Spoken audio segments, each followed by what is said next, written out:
Hi, I'm Eric, and this is Adventures in Golf.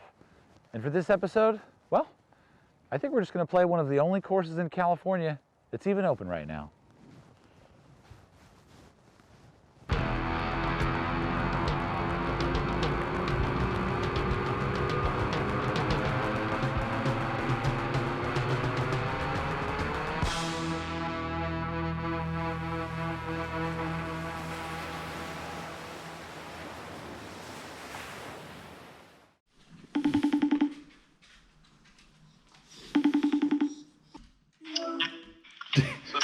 D's got a beard.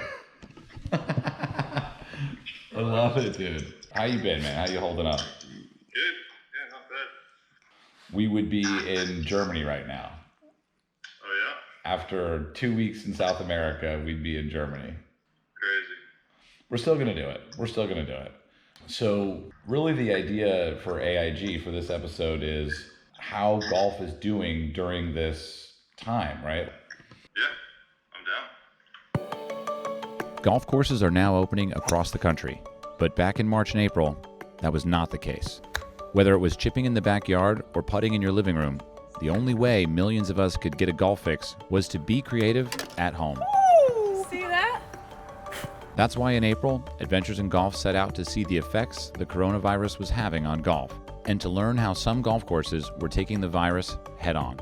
The golf business is advocating with state legislators and with the federal government to allow golf to be treated like other recreational assets as essential recreational outlets for people.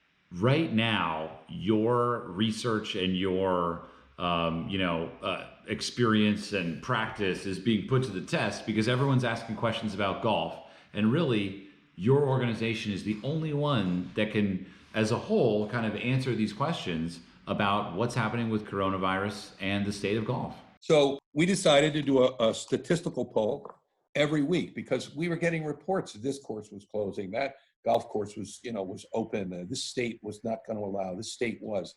We now know that 48% of the golf courses in America, over about 14,500 facilities, are you can play at these golf courses. Almost all of them with some pretty severe restrictions. This is me. How can I help you? Hey, my name's Erik Lang. I produce a show called Adventures in Golf, and I heard a rumor that you guys are open. Yes, we are. We're looking to film a bit of a story on what's happening in golf right now. Would you be open to me coming up there to film a little bit and see how you're physically managing to stay open? We can do that on Monday. That'll work. I found a golf course in California 2 hours away that's open.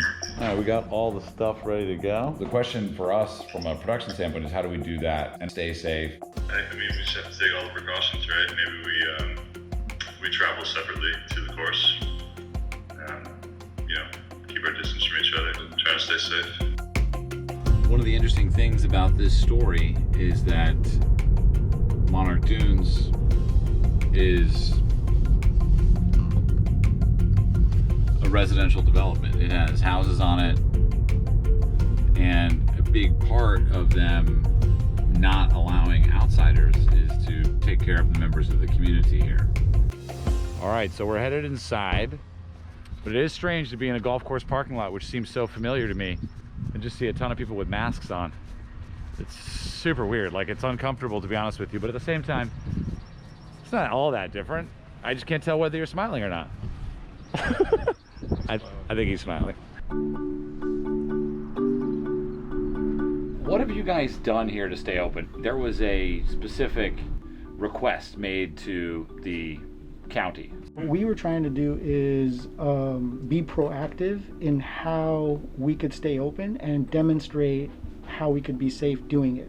Whatever directives the county had in order for us to be able to operate, we will absolutely adopt them and roll with that. And so the new sort of standard operating procedures of running a golf course, what are they? So there's a kind of a big laundry list of things that you have to do in order to continue to operate. we have a restaurant and 2 golf courses in a range. So the restaurant can no longer have dining in ability. So all we do is takeout orders. In the pro shop, you can't have people within 6 feet of each other. So again, to try to go above and beyond a little bit, we put our line outside of the pro shop. It's only 1 person in the pro shop at a time, and the same thing with the bathroom. And I think it's worked pretty well.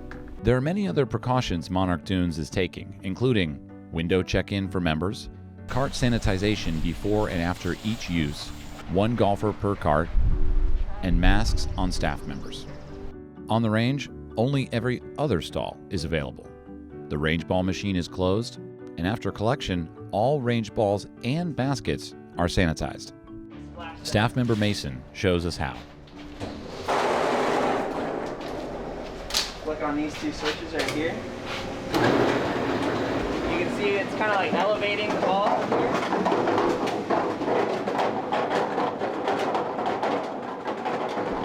And then this is the sanitizer bucket. We change that every 2 to 3 hours. Then I'll take the baskets, fill it up in here. This is our small bucket. Okay. And then you just kind of dip it in there. You get the handle in there too.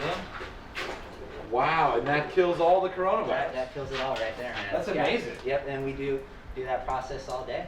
Have you had any requests for advice from colleagues of yours at golf courses around the area or the country? Well, we haven't had any direct calls from other golf courses themselves, but the word gets up somehow. And so our approach has been, well, here's what we did initially, here's what worked, here's what didn't work when we had to change. So we're sharing the information as much as we possibly can. It's extremely important to help the people in our industry learn ways to be able to operate safely and to keep their people employed. At the end of the day, it comes down to 2 things. You need to keep your people employed, and you want to keep your customers safe. And if you can, help other people in the industry do that, then great. We started an interesting measure called the golf itch measure, asking people how bad is the itch now to get out and play. They're telling us that when they come back, the majority are saying they're going to play more. So there's some pent-up demand right now. It's been 6 weeks since I've been on a golf course, and to say I'm itching to play golf would be a colossal understatement. Heading to the first hole, I meet 3 young locals who have agreed to let me tag along. They're playing the tips. I have a feeling I'm about to get my ass kicked. And just for fun, we're going to play a little golf. Let's do this. I may be a bit rusty, but scratching this itch is long overdue. First hole.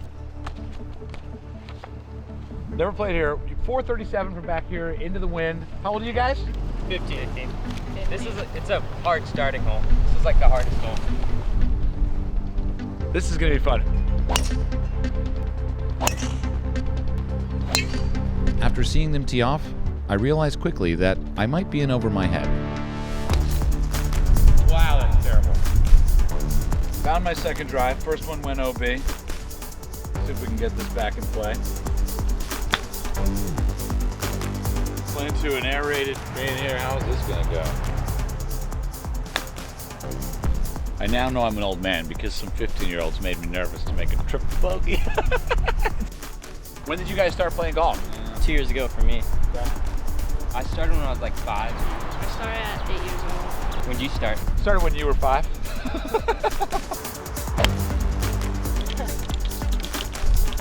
This is an incredible view. No wonder it's a signature hole.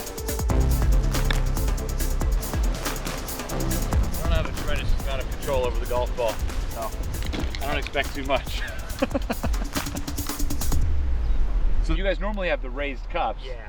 But because they're aerating, we're not even supposed to be on the golf. We're gonna get arrested pretty soon. In which case, I have never met them. I have no idea. Yeah. Ow! Man, that burns. It feels so great to be back out on the course again. And I'm not gonna lie, I am super jealous of this community's open golf course. And like so many golf nuts stuck at home trying to make the best of the situation however they can, my only hope is that more and more courses around the country can follow Monarch Dunes' lead. Are you responsible for Monarch Dunes being open? Like personally? Yeah. No. It's the entire team, from the ownership all the way down to the staff. And in this situation, I would include the county in that. We've all worked together to make this happen. Golf is my incredible outlet. So when I heard that the golf course would stay open, I was grateful. And I think if you looked at the emails that the golf course has gotten from folks just like me who've said, thank you so much. They've gone out of their way to make sure this golf course could stay open. And me and every guy and gal who plays here or practices here is grateful. I'm grateful as well. For the first time in weeks, it felt pretty normal out there. And while things are changing every day, I look forward to getting to whatever our new normal is, everywhere. When we restart golf, it's not going to be like, okay, just flip the switch, everything's back to normal. The coronavirus is still going to be with us. So when things, I think, come back to these golf courses, I think some of these practices, don't you, Erik, are going to have to continue. Does that mean we'll never be able to take our hat off and shake hands on 18 again? I don't think so, but maybe not right away.